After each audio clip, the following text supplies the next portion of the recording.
సిద్దిపేట జిల్లా హుస్నాబాద్ అంబేద్కర్ చౌరస్తాలో తెలంగాణ సిద్ధాంతకర్త ప్రొఫెసర్ జయశంకర్ 92వ జయంతి ప్రజాయుద్ధ నౌక గద్దర్ 2వ వర్ధంతి వేడుకలను ప్రజా సంఘాల నాయకులు ఘనంగా నిర్వహించారు. ఈ సందర్భంగా వారి చిత్రపటాలకు పూలమాలలు వేసి నివాళులు అర్పించారు.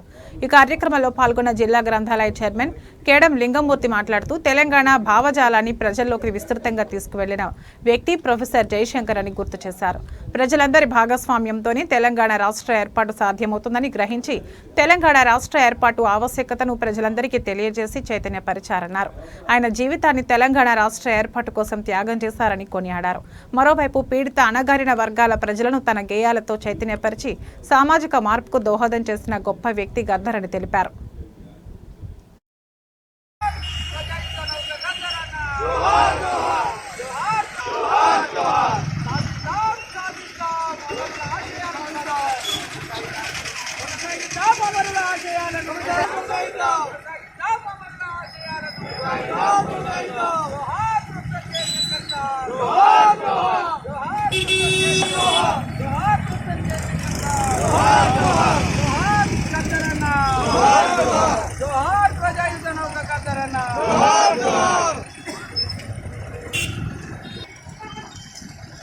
అన్నలారా, ఈరోజు మరి ఒక తెలంగాణకే తలమానికమైనటువంటి ఇద్దరు వ్యక్తులు మృతి చెంది మనమందరం ఇక్కడ కలుసుకున్నాం.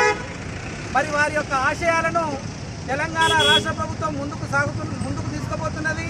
పెద్దలు గౌరవ ముఖ్యమంత్రి రేవంత్ రెడ్డి గారు ప్రజాయుద్ధ నౌక గద్దరన్న గారి పేరు మీద ఒక అవార్డు కూడా పెట్టి మరి ఆయనకు ఎంతో ఘనమైనటువంటి నివాళులు అర్పించడం జరుగుతున్నది.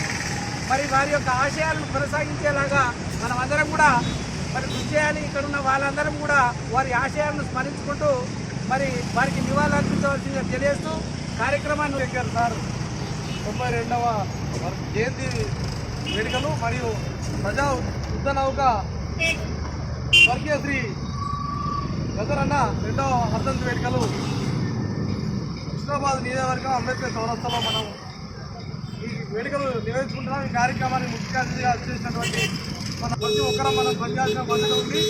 గౌరవనీయులు తెలంగాణ రాష్ట్ర ముఖ్యమంత్రి వర్యులు మాన్య శ్రీ యనుమల రేవంత్ రెడ్డి గారు మరియు గద్దరన్న పేరు మీదుగా ఒక జాతీయ స్థాయి అవార్డులు పెట్టడం మరియు ఆ జయంతిని కూడా పోయినసారి జయంతి కూడా ఘనంగా చేయడం జరిగింది. అదేవిధంగా ప్రొఫెసర్ జయశంకర్ గారు మరి ఏదైతే తెలంగాణ కోసం ఎన్ని పోరాటాలు చేసిండ్రో మరి యూనివర్సిటీలలో అదేవిధంగా అన్ని చేసి మన తెలంగాణ రాష్ట్ర సాధన కోసం మరి కృషి చేసినటువంటి 1969 తెలంగాణ ఉద్యమకారుడు ప్లస్ 2009 వనదశ ఉద్యమకారుడు ప్రొఫెసర్ జయశంకర్ సార్ గారు వారు తెలంగాణ చూడకపోవడం, తెలంగాణ కళలు ఏదైతే కలడో దాన్ని చూడకపోవడం చాలా బాధాకరం. సో వారి యొక్క ఆశయాల కోసం మనం అందరం పనిచేయడం బాధ్యత ఉంది. అవకాశం పెద్దలు ప్రొఫెసర్ జయశంకర్ గారి 32వ జయంతి మరియు గద్దరన్న గారి 2వ వర్ధంతి సందర్భంగా వివిధ ప్రజా సంఘాలు మరియు కాంగ్రెస్ పార్టీ ఆధ్వర్యంలో కూడా ఈ కార్యక్రమాన్ని తీసుకొని చేయడం జరుగుతూ ఉంది.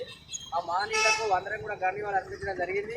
మరి ఆనాడు తెలంగాణ ఉద్యమ సమయంలో ప్రజా సంఘాలను, ఉద్యోగ సంఘాలను, అదేవిధంగా రాజకీయ సంఘాలను చైతన్యపరిచి ఒక వేదికగా జేఏసీలో ఏర్పాటు చేసి చైర్మన్గా వ్యవహరించినటువంటి ప్రొఫెసర్ జయశంకర్ గారు తెలంగాణలో జరుగుతున్నటువంటి అన్యాయాన్ని మరి విద్యావంతులకు మేరగింది. మరి వాటిని స్ఫూర్తిగా తీసుకొని ఆనాడు సాధిస్తున్నటువంటి తెలంగాణలో అదేవిధంగా గద్దర్ గారు కూడా ఆ సమయంలో వారు కూడా తన పాటలతోని, తన రచనలతోని తెలంగాణలో పీడించబడుతున్నటువంటి, బాధించబడుతున్నటువంటి వారి పక్కన నిలబడి ఇవాళ బానిస బతుకు కాదు, మనకు కావాల్సింది ముందుకొచ్చి పోరాటం చేస్తే స్వేచ్ఛగా బతకగలుగుతాం, బానిసలుగా ఎన్ని రోజులు బతకరని చెప్పి ఎన్నో వర్గాలను కింద పీడించబడుతున్నటువంటి వర్గాలకు కూడా చైతన్యనిచ్చినటువంటి గొప్ప వ్యక్తి మహనీయులు ఇవాళ గద్దరన్న గారు.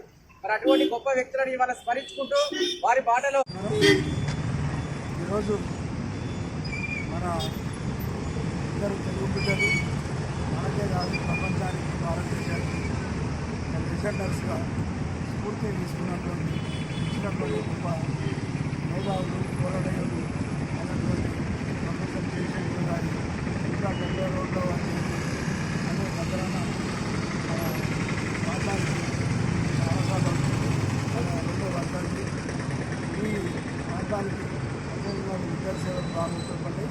తెలంగాణ కోసం జీవితాంతం చేసుకోకుండా మరో తెలంగాణ గాంధీ కన్నా అంబేద్కర్ స్థాయిలో, గాంధీ స్థాయిలో సిద్ధాంతకర్తగా గుర్తుపోయిన శంకర్ సార్ అదేవిధంగా నిజంగా మన ప్రాంతంలో కమ్యూనిస్టు మార్క్సిస్టు కమ్యూనిస్టు పార్టీల కన్నా కూడా అంతరం వచ్చేది జయశంకర్ సార్ కూడా మన ప్రాంతానికి ఎన్నో సాగొచ్చు. ఇద్దరు జీవితాలు ఒక వ్యక్తి జీవితం లెక్కనే ఉంటుంది. మన బాగా ఆలోచిస్తుంది. మీరే బాగా చదువుకొని తెలంగాణ కోసం జీవితం అంతా త్యాగం చేసి తెలంగాణ మానిని